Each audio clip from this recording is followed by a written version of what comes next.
Welcome, everyone, and thank you for coming tonight. This is Women Fighting Back at George Mason University. My name is Jacqueline Blake, and I'm a graduate student at the School for Conflict Analysis and Resolution. And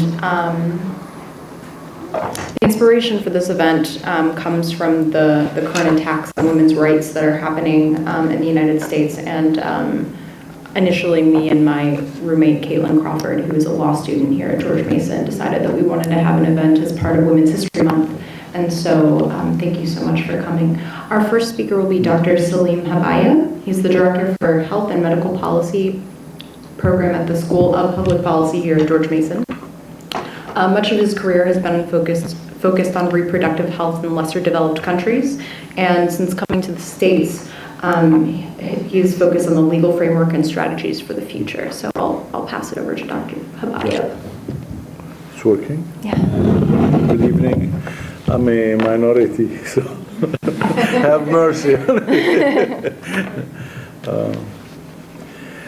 I would like to, since you know the topic more than I do, I'd like to focus on how to position the efforts and the advocacy for reproductive health in what we see. And this, I believe even the session was triggered by the latest and most recent hurtful comments, which are to be condemned certainly, but I think we should react in a more effective way. And the semblance of the debate that followed, if we can call it a debate, just were politicized and political slogans. Let me just kindly remind those who don't know what is the definition of reproductive health. It's a state of complete physical, mental, and social well-being, and not merely the absence of disease and infirmity.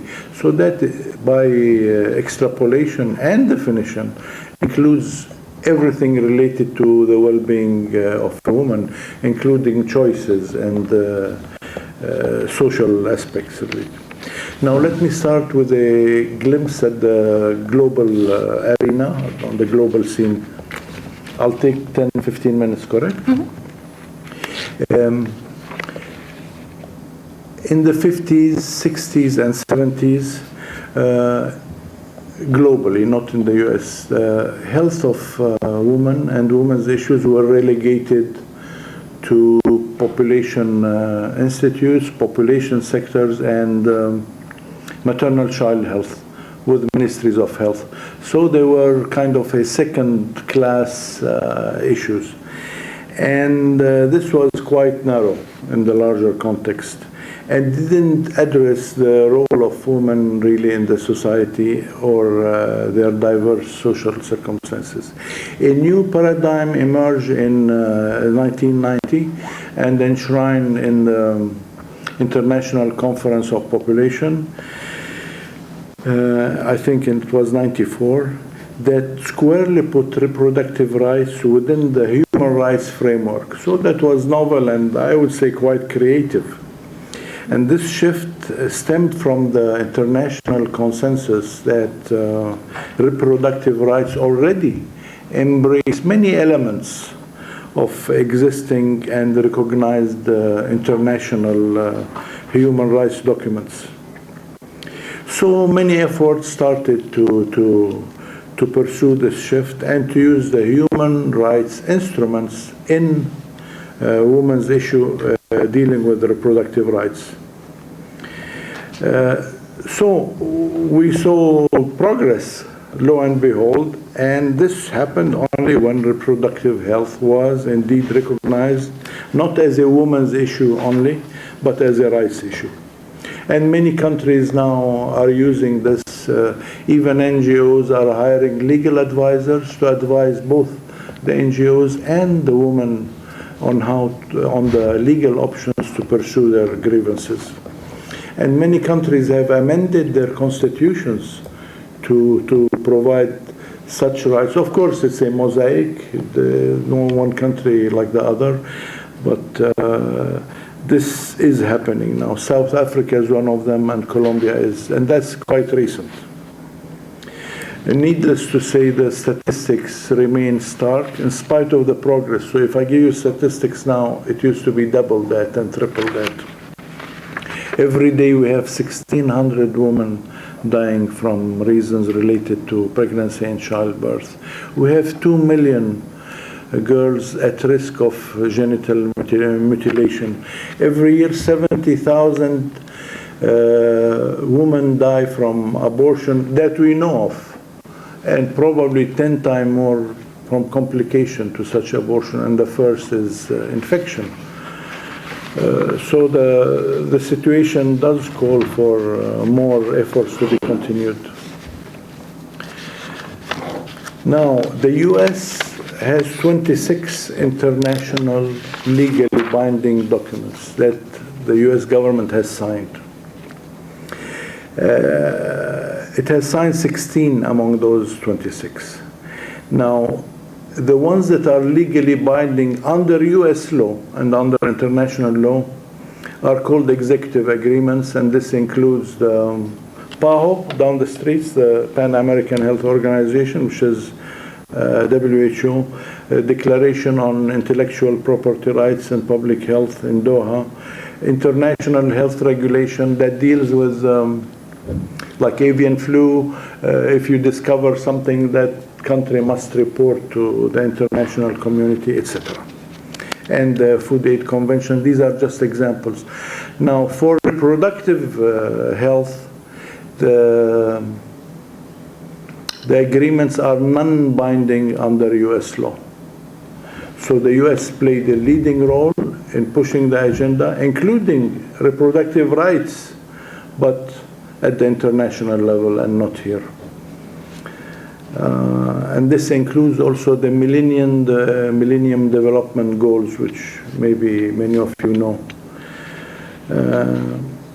Now back to the U.S. I would like to give a quick background on health and the burden of disease. More often than not, women's issues are minimized, sometimes trivialized, and women are accused of seeking compassion, goodwill, and respect just because they happen to have some kind of marginal special needs. Unfortunately, this we witness. It's not everybody, but that's unfortunately common. This is where we can frame the advocacy. Women suffer from the same disease burden like men. Heart disease, cancers, psychiatric disorders, non-communicable chronic disease, etc. In addition, I would say as a footnote, they also carry the double burden of reproductive health as an addition. So they have a double burden to deal with. So women do not call for exclusivity or compassion or favors or special treatment. That should be the message. Not please have mercy on us because we, no. That's women should ask only to have their rights and not to be infringed upon, just like men and equally as men. I think this would be quite effective. The women do not want discrimination, that's all they want, and they want to correctly and effectively have their entire well-being needs addressed. Now, on the legal framework and public policy in the country, there are policy swings that you see depending on who is the dominant party in Congress or in the administration. And this is understandable in a democracy because we must listen to all ideologies. That is why both sides feel they had one step forward, one step backward. Even when the contraceptive issue came up, say, oh, not again, after we thought we moved forward. So this is because there is no mainstreaming, there's no solid, sustainable basis on which to push a sustainable agenda. This affects both sides depending whose position is affected at a specific period of time. Now the situation is quite satisfactory, I would say, related to reproductive rights and sexual rights in many states in the US. California is one example. There are states that have made Roe versus Wade permanent law. States that guarantee contraceptive to insurers. So a woman cannot be denied under any circumstance. But for I would say the bulk of the states, the situation can be described as mixed. I was talking with Ellen, on paper things look good. But unfortunately, for all women's rights, there are subtle and hidden issues that, wages is there. And as if it's open. So what's written, if it's not implemented, doesn't work. Violence against women is very loosely written framework in every place.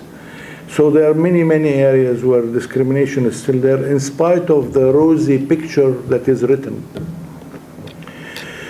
Now, we have very different state laws for abortion and different clauses on insurance coverage for contraception. I believe that smart strategy could be pursued to promote advocacy on scientific basis and using the legal and ethical basis within the human rights framework. Because reproductive rights fit very well with the global and larger constellation of human rights. Now we do have a large arsenal of instruments to use, at least as entry points, and we have entry points from official positions of the US government from both sides. The US led a lot in accepting reproductive rights within the rubric of basic human rights, so why not do more in the US itself? I mean, these are areas where we can do much more. So the challenge is to be creative, and I think now we need the legal sector, because we need legal advocacy if we want to go to the human rights aspect, not just the social grassroots activists, who had, by the way, admirable efforts, but probably we need to complement with legal brains now. Especially as entry point, we can see that the promotion of human rights was and is and will remain a central tenet of the US foreign policy. George W. Bush said we will always be the world's leader in support of human rights. And President Jimmy Carter said America did not invent human rights invented America. So these are powerful statements from both sides that we can build upon. And to frame the advocacy in the legal framework of human rights is very powerful, again, because then it will remain, it is sustainable, regardless of the views of various people and various stakeholders. So it may provide a more unifying vision for the states and minimize probably the changes among the states without challenging the states or infringing upon their rights. As for restrictions, like we see sometimes, or attempts for restrictions, the issue then would become not that whether we agree with such restriction or not. The issue becomes that these restrictions by themselves will be perceived as wrong by the same decision makers in the states and by the stakeholders. Persuasion is wonderful. Sometimes you get things through persuasion, not by force. One more minute. I would just say now, being the only one here, men have a stake in equal rights. If not by intellect, at least by self-interest. They should not remain bystanders. The historical advance of women's rights in the developed economies, in English, the Western world, did not start spontaneously, on a whim alone. After hundreds of years and centuries of patriarchy, beginning, I believe, in the 1850s, both in England and United States, legislatures started issuing laws that gave more protection to women in divorce, child custody, marital property. And these legislatures were all men, and they were accountable only to male voters. And at that time, throughout the next decades, women did not vote at that time. So you see, we can harness also men's motivation. Now, what were the main reasons? Better education. That's the most central factor for motivating men to equality. And actually, gender inequality, the research clearly shows, is the most closely associated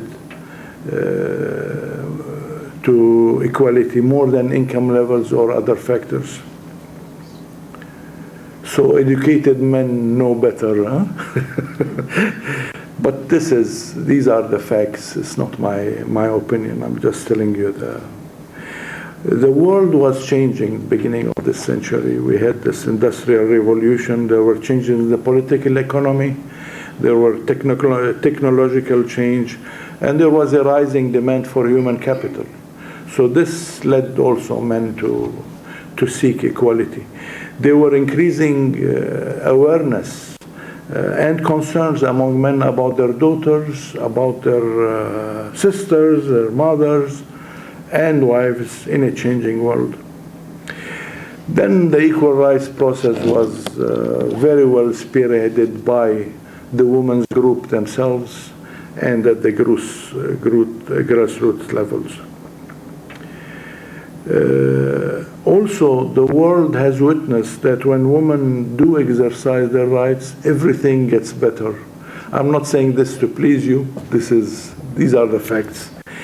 And based on research criteria for family well-being, for the community, and in good governance, even in politics. So, apart from the very core dimension of the health and medicine itself, it was obvious that women's rights in reproductive health are critical for their full participation in the society and in the effective labor market. Obviously, if we can't work and be pregnant at the same time, you need those tools to have choices and to decide. This means that there's a direct interaction of women's right with the development process itself. Thank you very much. Yeah.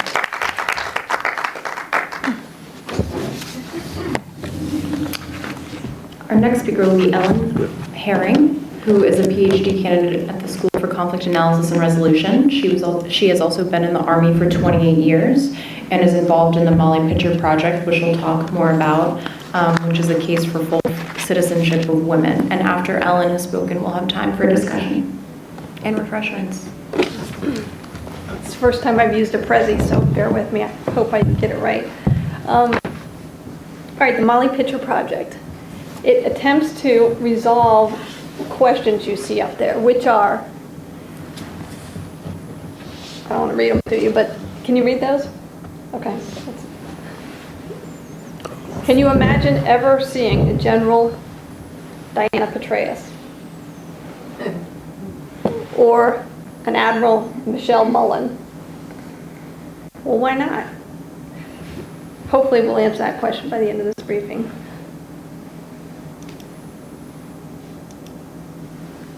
In order to start to give you some background, here's a little bit of information about women in the military and how we got to where we are today.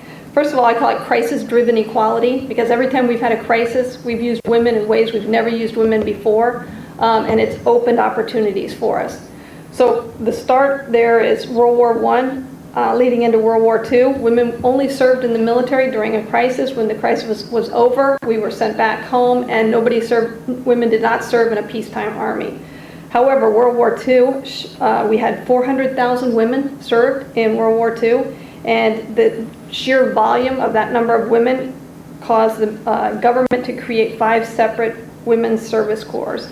And here's a picture of what the women from those 3 of those service corps looked like during that time period. You'll notice as we progress, you'll see a change in uniforms: skirts, lipstick, very traditional looking attire. All right, so at the end of World War II, all these women had served and they were supposed to go home and return to their families. However, Congress wanted to recognize their service, and they implemented the Women's Armed Service and Integration Act, which for the first time allowed women to serve in a peacetime military. The problem with it, well, the problem as I see it, is that it capped the number of women at 2%. Only 2% of the peacetime military could be women. It capped their promotions. They could only make it to the rank of colonel or captain in the Navy, and it prohibited combat service. And but it failed to define combat service. It said women could not be on combat vessels, aircraft, or combat units. And that act actually stayed in effect for about 40 years. And what happened 40 years later? A crisis-driven event. That's pictures of women serving in the Vietnam War. So the 1967, there's a demand for service members. We're ramping up for the Vietnam War. We don't have enough men volunteering. We have not yet implemented the draft. Women are volunteering, but they're volunteering in excess of that 2% cap. So what do? We lift that 2% cap. Congress removes the 2% cap, and they also remove the promotion limitation at that point. Then also, they allowed women to, towards the end of the Vietnam War, they began to allow women in university ROTC programs. And after the war is over, the service academies were all challenged, and women were also allowed to go to the military academies. After that, we see a number of other things lift, like that. This was just a surprising fact to me, which I didn't know till I began researching this, which is that women who became pregnant or even adopted a child up until 1978 were automatically discharged from the military. Can you imagine that happening to their male counterparts? We would have had no military left. Okay, so then we have a kind of a watershed event, which is the first Gulf War. And the reason it's a watershed event is because the combat restrictions, which prohibited women from serving on combat aircraft and combat, were intended to protect women. But the first Gulf War, you couldn't protect women anymore in the kinds of roles that they were allowed to serve in. So I'll show you a couple. So this is a picture of the first Gulf War. You've got women now in support units, but those support units are easily targeted by long-range missiles and aircraft. You've also got women serving as pilots, and those pilots are also very vulnerable. So it challenged what the military was using as the risk rule at the time, and they had to eliminate the risk rule because everybody was at risk in this environment. Oops, I just did something to my, I think if you click that one. There we go.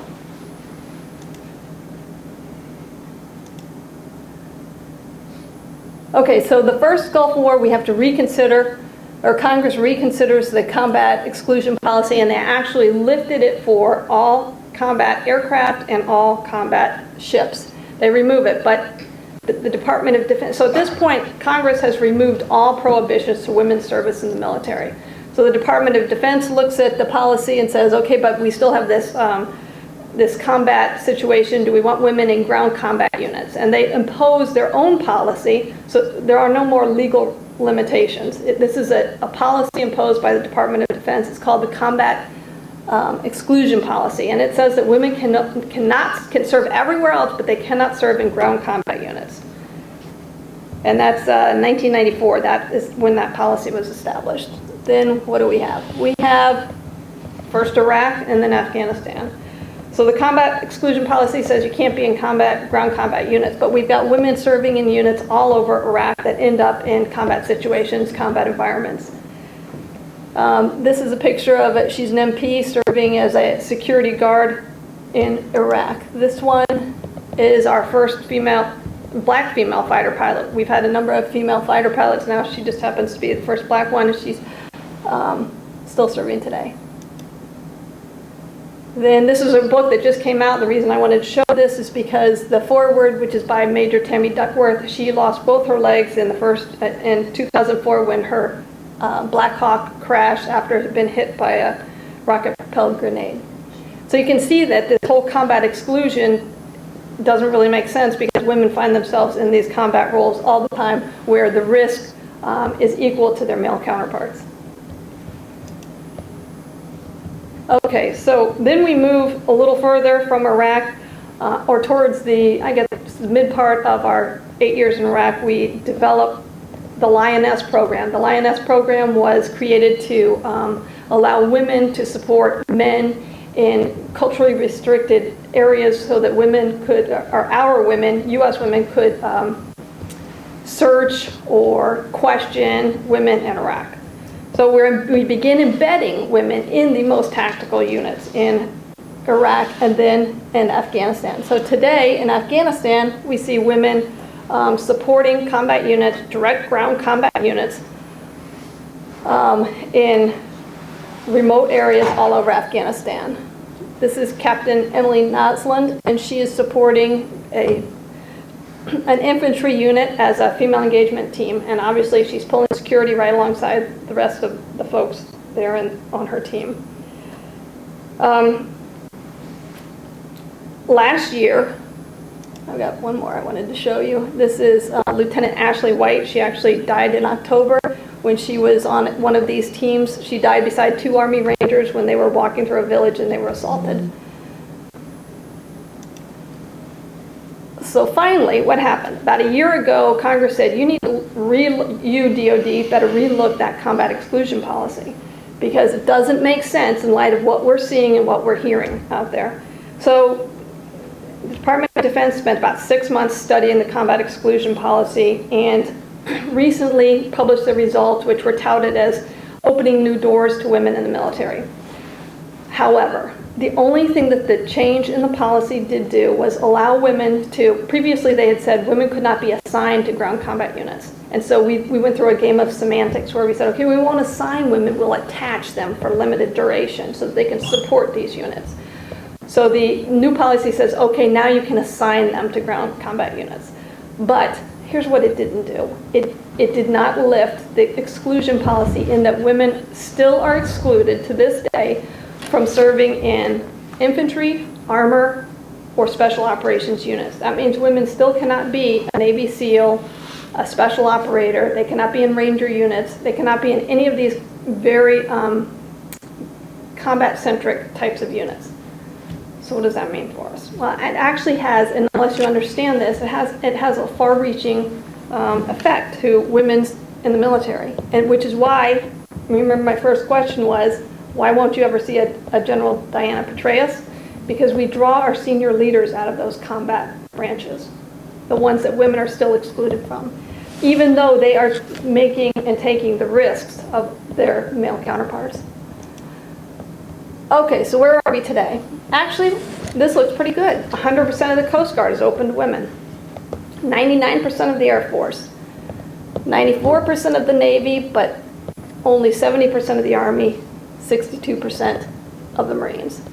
And women still only today comprise 15% of the military.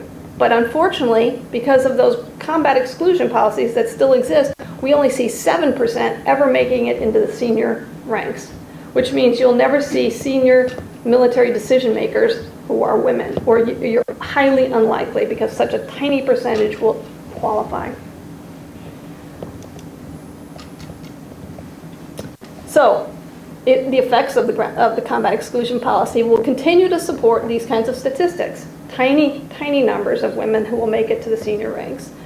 Zero, we have had all those zeros, that's what we've seen in the past. We've never, ever had a woman reach any of those levels. Being a service chief, the chairman of the Joint Chiefs of Staff, they've never been combatant commanders, and those are major commands that are all over we have 10 combatant commanders, but 6 regional and geographic. We've never had a female be a joint task force commander.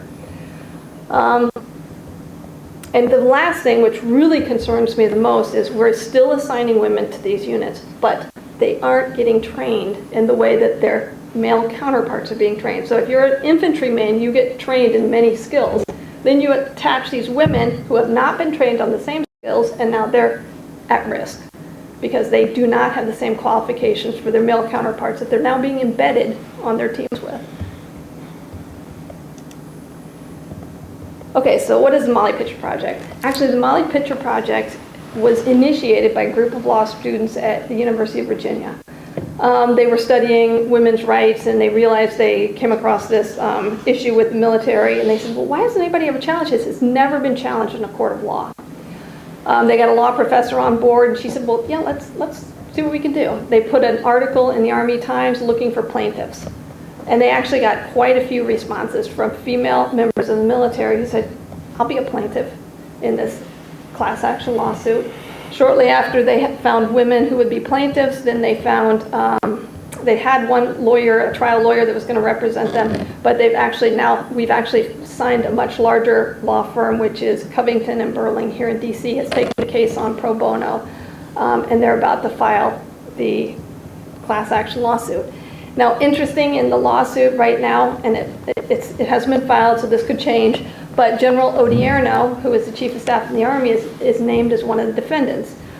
And here's what I think is interesting about that. I'm trying to escape, and it's not letting me. I've got a little video.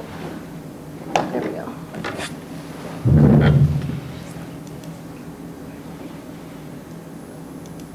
Of General Odierno discussing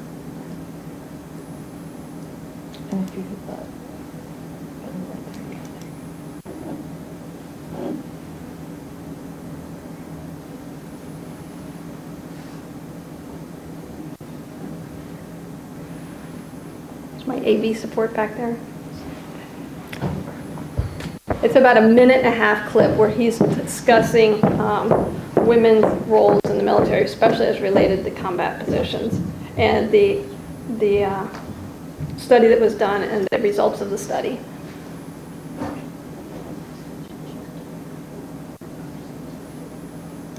Well, we played it before you all got here. Of course, it never was.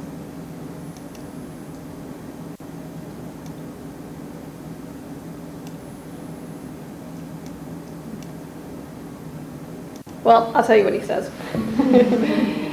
He is not happy with the results of that study that said women have to continue to be excluded. And he says that that he intends, as the new Chief of Staff of the Army, because he is brand new to the position, is to continue to relook and revisit this issue, because excluding women, in light of what we've been doing in the military,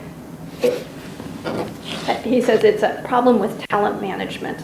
I think those are his words. You know, we're not managing our talent well if we're excluding people just purely on the basis of their gender. So that's hopeful, but I'm not sure that he will have, even he in his high position will have the ability to overturn, because there's a whole board of folks at Department of Defense, so we're going to go forward with the lawsuit. And that's all I've got for you. Clarification, only not question. Is it unanimous among the uniformed women to overrule this, to overturn it? No. It's not? No. Do you have an idea how much? I have no idea. I did reach out to some friends of mine, and they were some were reluctant, actually. Oh, okay. Yeah, because for those who have actually experienced combat and been in combat environments and seen all male combat units, it's a daunting kind of environment to launch yourself into, and some of them aren't sure that they want to me, it's an option. It's not, it shouldn't be a forced kind of thing. It should be a choice that women who want to do that can make. Don't worry about it. We're beyond it. I was going to say, probably just refresh it or something because it's been sitting a while. That's okay. Are you sure? Yeah. So Ellen, you made a comment that there are women now who are embedded in the, but they're not trained appropriately, or they don't have the kind of training. Is there any efforts to include them in the training? Because if I were a guy and had a woman embedded, I would be feeling like I'm that much more. Well, exactly. And some of the complaints have been, especially with the cultural support teams that are supporting the special forces, they've said they need more combat training before they get to us. So they've expanded the combat training, but it's still not the years and years that men will get. Yeah. They may have 4 to 6 weeks or a week, that kind of thing, but it's still limited relative to what their counterparts have gotten. So, yeah. Thanks. Thank you both for your presentations. Yeah. I have one question for you. Sure. Okay. In terms of education that you mentioned for men that you said would be helpful, what type of education are you referring to? And does exposure to activities with women is that part of your definition of what education is needed or would be helpful? And should I go ahead to your question? Please. And then a question for you, Alan. That 7% who make the ranks, is there something in your research that you found that they're doing differently that maybe other women are not, or that some options that are available to them that are not available to the other women? It has to do with, sorry, do you want to go first? No. It has to do with the women who are coming from combat support and combat service support branches. It's a smaller pool to draw from. So, but no, the answer, I guess the question is no, I haven't seen any specific reason for, I can only intuit that might be the reason, that the pool is smaller. But still, it should be 15%. 15% of women are serving overall. You should see 15% in the highest ranks. Yeah, now on education, it's not that I called for more education. What happened when men started to care about equality, gender equality, 150 years ago, education was a major factor. That's when they became more educated, they realized that they are losing women and losing them in the labor market. They needed women. That's why. So education was one of the factors, was a cumulative number of factors, but education was the most important one. But now, at this day and age, we have universal education on paper, so I don't believe that can be done to be realistic, but there may be campaign mode, more advocacy groups involving men. But what I mentioned was mainly why it started to happen. It's because education was the major factor. When men became more enlightened, they realized their loss. And they called for equality and introduced laws that started equality. We're not there yet, but at least maybe in some, say, Western countries, we're 90% there.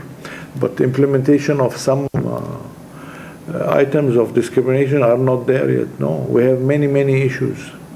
So including wages, we mentioned, that's the most obvious problem, and violence. SAC is open, so if there's no burning desire for questions or comments, I think we can adjourn.